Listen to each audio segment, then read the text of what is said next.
Why do women today compare themselves to other women?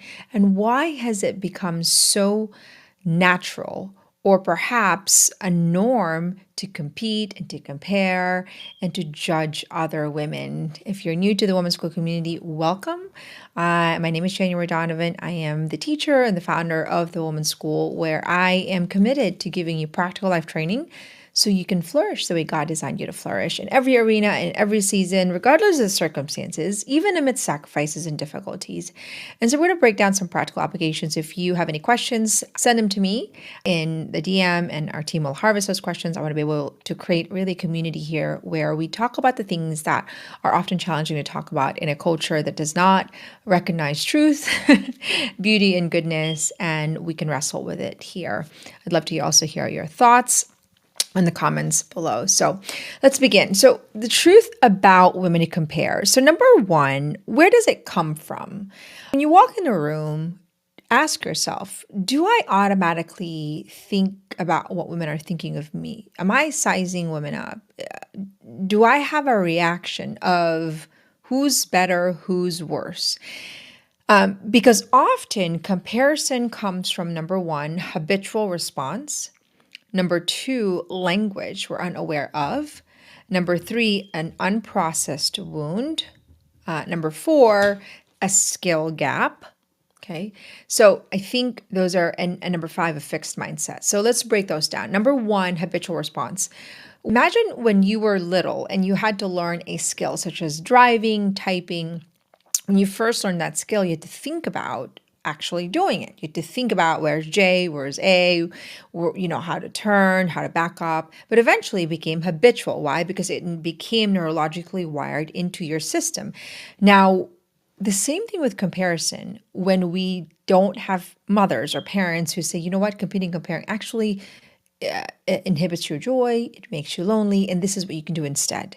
Compliment other women, celebrate other women. If we were never taught how to respond when we feel inferior to other women, then we by default develop a bad negative habit of thinking, well, I'm going to just compare myself because that's all I know what to do, right?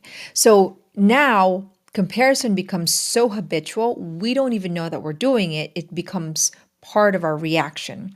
So we have to ask ourselves, am I competing, comparing as part of habitual response pattern because I've never really learned how not to do it? I've never been taught. And I think that's one way that we've really struggled with the comparison is because we're not even aware that it's happening. Number two, language.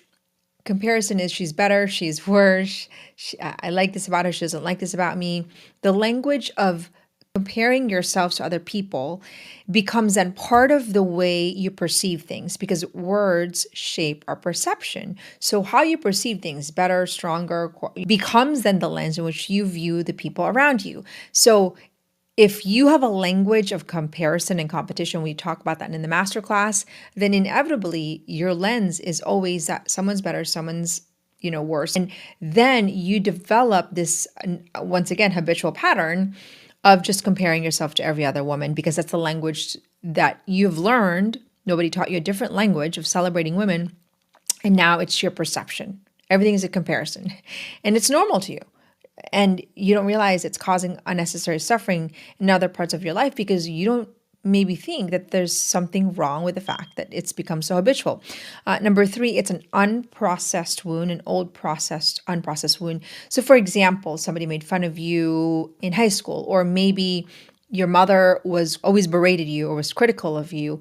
And so now you are hurt from that negative experience and you've never processed or harvested the wisdom and the good from that negative experience because we all have negative experience. We all have pain. We all have endured things that are difficult, but it's when we extract the good from that pain that actually we can heal from it because now we can see that it was for some good, even though it didn't feel good in that moment, that there's some goodness that came out of it. And so if that wound was never processed and we never extracted the good from it, then it could then kind of like a cancer it's spread everywhere in our body and in our minds and our thoughts.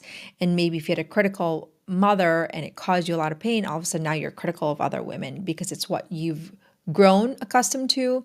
It's a language that you know, but it's also the wound that hasn't been processed in your life, primarily because we don't sometimes think it's a wound. It's just micro things that we have inherited from our mothers, or maybe painful things are so minute, maybe it didn't make a big deal, but they were hurtful in a way that we don't become sensitive to how we hurt other women. Because that's a thing, when we compete and we compare, we don't only hurt ourselves, we hurt other women because we don't see the goodness in them. And we also hurt ourselves because we then rob ourselves of the wisdom and I would say, the knowledge that we can gain from other women and how they're living their life. Instead, we've blocked them off from our lives. So inevitably we suffer, but we don't often connect those dots. Number 4, a skill gap. What I mean by that is the thing that you want to achieve, you don't know how to achieve it because you don't have the skills. And so inevitably you feel inferior. And now it's much easier to be critical of them. So for example, you see somebody who, says you have it all together, January, but that's just your perfect life. And this is me. And really, I'm just judging you, January. I'm not saying that's what you're doing. I'm just saying, giving you an example, because I can't have what you have. And I can't have what you have because I am not disciplined. Maybe I'm not really organized. And so what we do is that because we lack the skill, then we presume we can't achieve it, which is why I think skills is a bridge to the beautiful flourishing life that God desires for us, because it's attainable. And it's not only attainable, it's sustainable. But when we don't have the right skills because no one showed us how, then we start to presume that we can't achieve the flourishing life that we deeply desire. A beautiful marriage, a beautiful friendship, a beautiful family life, or a peaceful existence, the things that we know we universally desire in our human heart, what is true, what is good, and what is beautiful. And what I tell women is that we have a skill crisis in our culture because women are underskilled, which is why they're overwhelmed. And so what we need to do is, when we feel that there's something that we want from other women and we realize, there's something that I want and I'm seeing that I'm comparing myself, what are the skills that she has that I could then learn so that I don't have to be stuck in this place? And I think that's the beautiful thing about comparison and competition, that we could flip it around and actually make it to our advantage, both for the person, because now we're crediting them and we're celebrating them, but also because we can model from them, which is a great opportunity for us to then develop our potential, because now we can have hundreds of role models. Every time we see a woman, we can say, wow, I love that about her. What are the skills that she have? How can I emulate that? And that has to be the knee-jerk reaction as opposed to comparison and competition. And lastly is fixed mindset. I've been studying about this idea of fixed mindset for a long time, but what I didn't realize is that this is a receptivity problem. What I mean by that is, to receive is to take. To take something. Now, to receive, wisdom from other women could be very hard if we are not open to actually learning something new and different. When we feel like it promotes a discomfort in our brain, in our heart, in our mind, because it makes us feel inferior, then we don't want to take any of the good that we can learn from people. It's a form of a fixed mindset. Receptivity is where our femininity is actually enhanced, not only enhanced, but it's how we can maximize our God-given potential to become nurturers of humanity. Because think about, biologically, we receive a man's seed and then we nurture that into life. Now, as you know, I think we're all called to be spiritual mothers, that we receive wisdom, we receive opportunities to learn from other people, and we take it and we say, how can I nurture it to bring forth more life in our life? And I think that a fixed mindset is exactly the opposite of receptivity. It shuts people and it blocks them, that then hinders our generosity, because if we're not receiving, how could we then nurture so that we can give? So how should we look at this? Well, when we look at women that we feel threatened, we should automatically say, wow, celebrate them. That's amazing. How did she do that? Celebrate them, honor them where they're at, and then say, what are the skills that I need to grow into that? And then create an arsenal of skills that you can learn, and no, you don't have to learn it, all at once, but you can be a walking sponge. That receptivity is so beautiful for women, we just have never been trained to actually live at that level of receptivity. And last, I want to talk about the consequence of comparison, because I think it's important for us to be motivated also by what it robs us of, which is number one, it causes women loneliness. When we only associate ourselves with women that make us feel comfortable, then we're not really growing and learning.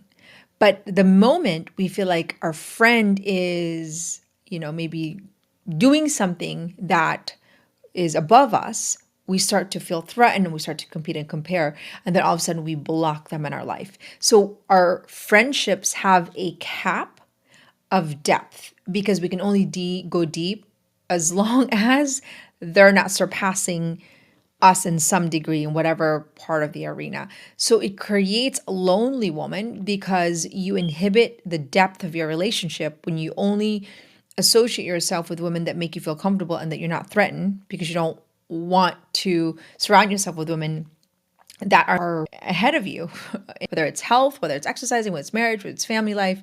So that's number one. I think number two, it is emotionally exhausting, which leads eventually to anxiety. Imagine feeling as though you're running the marathon of comparison and competition all day and every day. What does that feel like? It feels like you're literally going throughout your day with this language of who's better, she's not. And every part of your life, it's comparing and thinking of who's better, who's not better. And at the end of the day, you never see your goodness. You never see the goodness of other people. And you're running this marathon of mentally sizing everyone up, which is emotionally exhausting to feel like you're just judging everyone all day in every way. That is a hard life to live. I know a woman where she has such a habitual pattern and language of judgment, and she did have an extremely fixed mindset, and she lacked the skills to grow into the woman she wanted to become. And she lives a very lonely life because she doesn't keep friends. Friends can't continue to want to grow with her because there's a lack of genuineness. And I think the last thing is that our life becomes shallow because there's a cap in which we let people in. And shallow does not produce deep, layered fulfillment. Shallow means that we're not really thinking of maximizing our God-given potential, having deep, meaningful conversation, learning wisdom from other people, and we're just kind of living here because that's where our comfort zone is. Anything that's difficult, challenging, we don't want to go there because that then makes us feel as though we feel inferior and insecure. Comparison hurts us. Comparison hurts the other. Comparison hurts everyone around us. And comparison then becomes generational because the language that you use, the response that you model for your children then become the foundation of how they also live a fulfilling life. And so if you're a mom out there and you are steeped in comparison and competition, watch what you're wiring into your children's mindset, because that could be also the foundation of anxiety when they're also running a marathon because it's the only thing that they know. I've seen it happen time and time again generationally that I see a child who's critical, it's because her mother was critical. I see a child who competes and compares because her mother also is competing and comparing, or a mother didn't know how to teach her daughter how to manage comparison and competition. Therefore, she doesn't know how to manage it. And now it becomes such a pattern that she doesn't know how to rewire her brain because, once again, a mother is incapable of teaching her something that a mother also is unaware of or lacks the skill. So what should we do? Habitual response. Number one, celebrate every woman that you meet, and even the ones that you don't like. There's always something good that you can learn from. That's the goal, is that we become walking, I don't know how to say the word, receptors or, receptivity, where we're just harvesting and learning from everyone around us and seeing and seeking the good. That's a beautiful orientation of femininity, and we need to learn to live that out. Number two, grow, receive nourishment and training. The seed of your potential hinges on your capacity to receive continual accountability, growth, and nourishment. And why is this all connected in comparison? Because when you're not growing, you're dying. And when you're dying, you're just grasping for anything out there. And there's no life that you're excited about because you don't see a future greater than your current life that you're living. And it's not that you're not grateful for the life that you're living, it's that you don't see something more novel and exciting and adventure. And so what you have is that you're sort of stuck in this life that, that's what it is. Like, okay, it's good, but I can't wait for the next life. I don't necessarily think that that's the attitude that God has designed for us. I think we should be excited about life, which is why we as women need and ought to continually grow and make study part of our day. What do we study? We study ourselves so we can give more of ourselves and God can use us more. So I hope that serves you. It's just a skill, and it's something that we all can unlearn, relearn, and learn over and over again. And if you feel like you're struggling with comparison, or your daughter or your friend, or maybe you're unaware of the layers of it, come join the Women's School and our free community. Come take our wholeness quiz. Be a part of a movement of women that's growing together to become part of rebuilding our culture towards truth, beauty, and goodness. My name is January Donovan. Until the next training.